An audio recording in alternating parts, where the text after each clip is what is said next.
স্বর্গীয় নকুলেশ্বর চক্রবর্তী তিনি একসময় বাংলা ফুটবল জগতের নক্ষত্র ছিলেন। তার স্মৃতির উদ্দেশ্যেই তার পরিবারের পক্ষ থেকে ছেলেরা আজ এই দুদিনব্যাপী ফুটবল টুর্নামেন্টের আয়োজন করে। নক আউট ফুটবল টুর্নামেন্ট, যেখানে 8টা দল এই ফুটবল টুর্নামেন্টে অংশগ্রহণ করেছে।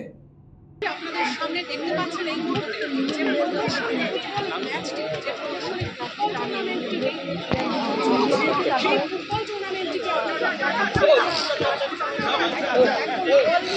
স্বর্গীয় প্রাক্তন ফুটবলার নকুলেশ্বর চক্রবর্তী তার স্মৃতির উদ্দেশ্যে আজ এই মাঠে চলছে নক আউট ফুটবল টুর্নামেন্ট। দেখতে পাচ্ছেন আমার পিছনে সেই ফুটবল টুর্নামেন্ট চলছে। একদিকে যেমন ভারত নিউজিল্যান্ড টানটান ক্রিকেট ম্যাচ, তার মাঝে প্রচুর দর্শক নিয়ে আজ এই ফুটবল টুর্নামেন্ট হচ্ছে। 8টা দলের এই ফুটবল টুর্নামেন্ট দুদিন ব্যাপী এই মাঠে চলছে এবং প্রচুর পরিমাণে দর্শক এসছে ফুটবল দেখতে।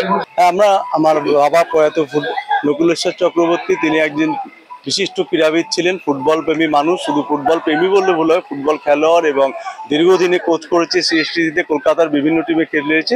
তার স্মৃতির উদ্দেশ্যে আমরা এই ক্ষুদ্র আয়োজন আমরা সন্তান হিসাবে করতে পেরে নিজেদের গর্বিত মনে করছি। ধরুন, আমার জীবনের ফুটবল শুরু হয়েছিল 70 মাঠ থেকে, সেটা প্রায় 60-এর দশক।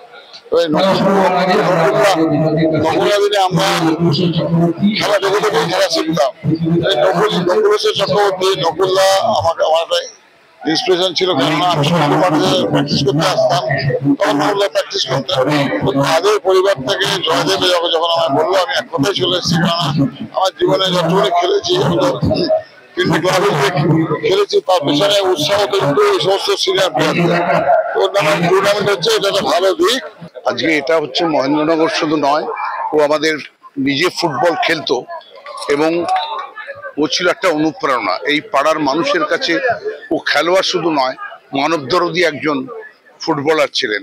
এবং আজকে এখানে তার পরিবার থেকে আমরা সবাই মিলে সেই টুর্নামেন্ট আজকে ছেড়েছি। অবশ্যই আমরা মাঝে মধ্যে খেলি প্রদর্শনী ম্যাচ, যেখানে হয় আমাদের ব্যারাকপুর সোদপুর চত্বরে। আমরা যেটুকুনি লেভেল খেলেছি তাতে যে যারা ডাকে মোটামুটি আমরা যাই, ঠিক আছে।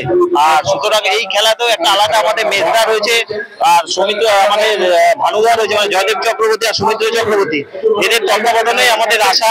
বাঙালি মানে ফুটবল প্রেমী, আর বাঙালির সাথে ফুটবলের একটা ওতপ্রোতভাবে জড়িত বা আর্থিক সম্পর্ক বলা যায়। তাই ফুটবল প্রেমী বাঙালির থেকে এই ধরনের ম্যাচ যদি পাওয়া যায় তাহলে কোনো কথাই থাকে না। সবাই দেখতে পাচ্ছেন, একদিকে পুরো গ্যালারি বলা যেতে পারে, রাস্তার প্রত্যেকটা ধার ধরে মানুষের এই যে ফুটবল প্রদর্শনী, যে ফুটবল ম্যাচ, সেই ফুটবল ম্যাচ দেখতে ব্যস্ত।